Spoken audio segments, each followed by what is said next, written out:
छोले का और चने का दुनिया खा रही है, पेट क्यों सबके फूले रहते हैं?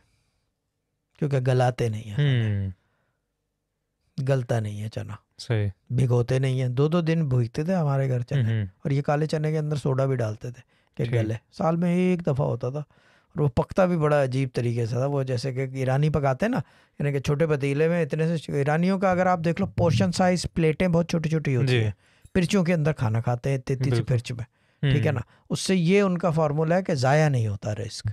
सही, छोटे पतीले में पकाते हैं, ज़ाया नहीं होता। खाते भी छोटे में है कि ज़ाया नहीं होता। ज़ाया नहीं करोगे तो बरकत होती है।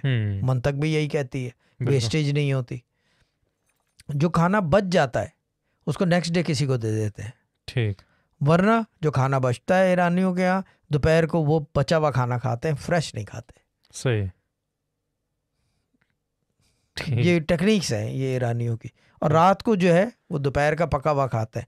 कोशिश करते हैं असर से पहले हांडी तैयार हो जाए सुबह के टाइम, ठीक। देखो चिड़िया जो है सुबह के टाइम रिज्क इकट्ठा करके शाम में बैठी हुई अपने चिल कर रही होती है, वो उसी फॉर्मूले पे चलते हैं। रात को नहीं पकाते? फिर रात को नहीं पकाते खाना, आग जलाना पसंद नहीं। कुछ ईरानियों के घर स्टोव चूल्हे बंद हो जाते थे रात में, मजबूरी में चाय बनाने को। उस जमाने में केटल कुटल का तो कोई सिस्टम नहीं था, तो चाय बनाने को मजबूरी में। वरना ये कि रात को झाड़ू नहीं देते मगरिब के बाद, ठीक। वैक्यूम नहीं करते।